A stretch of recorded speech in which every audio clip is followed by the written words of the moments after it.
আজকাল সাংবাদিকেরা অনেকেই, আমি সকলের কথা বলি না, অনেকেই তারা তো নিজেদের আখের গোছানোর জন্য আপনার দালালি করে। কথাটা ভালো হয় না, হলো না, তারপরেও কথাটা বলতে হলো, এবং বাড়ি ঘর প্লট সব জোগাড় করে। মাহফুজুল্লাহর কিছুই ছিল না। মাহফুজুল্লাহ চিকিৎসার জন্য তার পরিবারকে, তার বন্ধুদেরকে, লোককে অন্যের কাছে হাত পাততে হয়েছে। রিকগনিশনটা পেল। আমি ধন্যবাদ জানাচ্ছি এই সরকারকে যে সত্যিকার অর্থেই একজন গুণী, অসাধারণ মেধাবী, একজন দেশপ্রেমিক, এই কথাটা খুব জোরে বলা দরকার। মানুষকে তারা সম্মানিত করেছেন। মাহফুজুল্লাহ অত্যন্ত মেধাবী ছাত্র ছিল, তার বড় ভাইয়ের মতোই। তখনকার দিনে তারা বোর্ডে স্ট্যান্ড করেছিলেন। তারপরে পড়াশোনা করতে এসে সম্ভবত কিছুটা পারিবারিক ঐতিহ্যের কারণেও বাম রাজনীতির দিকে তারা দুই ভাই ঝুঁকে পড়েন।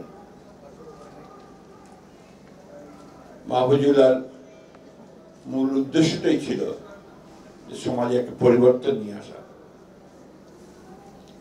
মানুষের কল্যাণের জন্য, মানুষকে তার যে পাওনা আসে পাওনাটাকে পাইয়ে দেওয়ার মতো একটা রাষ্ট্রের অবস্থা।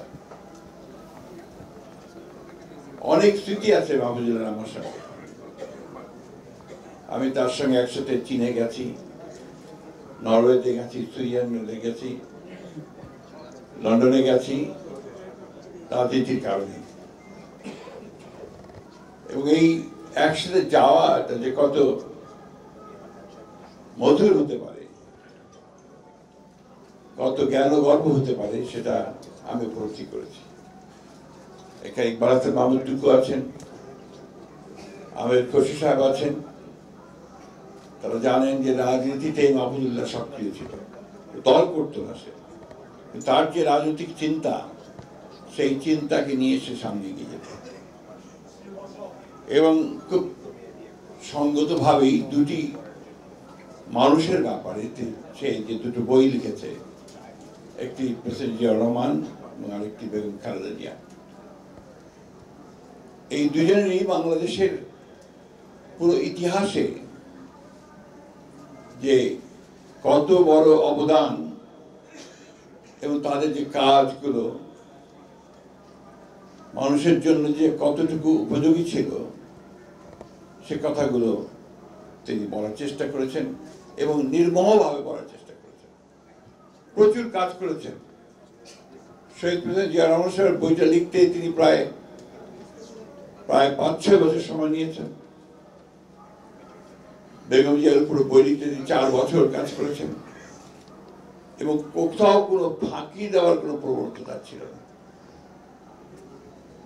অন্যান্য বইগুলোর কথা বলেছে, ছাত্র ইউনিয়নের ইতিহাস, 69 গণ আন্দোলনের ইতিহাস, আর কোনোটাতেই সে শুধু যে ঐতিহাসিকভাবে লিখে গেছে তা নয়, হি ওয়াজ পার্টি অফ ইট। সে সক্রিয়ভাবে সেখানে অংশ নিয়েছে।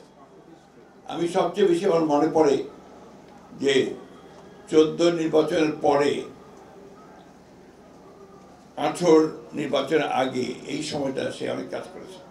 এবং তখন সমস্ত দলগুলোকে ঐক্যবদ্ধ করবার জন্য মাহফুজুল্লাহ এবং মাহবুবুল্লাহ ভাইয়ের যে প্রচেষ্টা ছিল, আরেকজন ছিলেন জাফরুল্লাহ ভাই, সে প্রচেষ্টা ছিল একটা অসাধারণ প্রচেষ্টা। এবং তারা ছিলেন বলেই সেদিন বোধহয় সেই বাম ডান সবাই মিলে একটা জায়গায় আসা সম্ভব হয়েছিল। একেবারেই গণতন্ত্রে বিশ্বাসী মানুষ ছিলেন এবং সেই গণতন্ত্রকে প্রতিষ্ঠা দেওয়ার জন্য তিনি কাজ করেছেন। ছাত্র জীবনে আমরা সবাই জানি যে আমরা সবাই বেশিরভাগই বিপ্লবী রাজনীতির সঙ্গে জড়িত ছিলাম। মাহবুবুল্লাহ ভাই এখন আছেন। আমরা তো সেদিন শ্রেণী শত্রু খতম করার স্লোগানও দিয়েছি মাহবুবুল্লাহ ভাইয়ের সঙ্গে। ঠিক কিনা বলেন নান্দু ভাই? তো সেই শ্রেণী শত্রুর ব্যাপারটা যে সঠিক ছিল না, খতম করার ব্যাপারটা সঠিক ছিল না। এবং তারপরে আমরা যে আমাদের রাজনীতির যে চিন্তা ভাবনাগুলো পরিবর্তনে সব মিলে যে একসাথে কাজ শুরু করেছিলাম। আজকে অন্তত আশাবাদী আমরা সবাই, সেই ফ্যাসিবাদের পরিবর্তন হয়েছে, ফ্যাসিবাদ পালিয়ে গেছে এবং সেই আন্দোলনের মধ্যে দিয়ে পালিয়েছে। আমির খসরু সাহেব বলেছেন যে দীর্ঘদিন ধরে এই দেশের রাজনৈতিক দলগুলো তারা যে চেষ্টা করেছে, তারা যে ফ্যাসিবাদের বিরুদ্ধে লড়াই করেছে, সংগ্রাম করেছে, সব শেষে ছাত্র এবং জনতার সমবেত প্রচেষ্টায় সেই সম্ভব হয়েছে।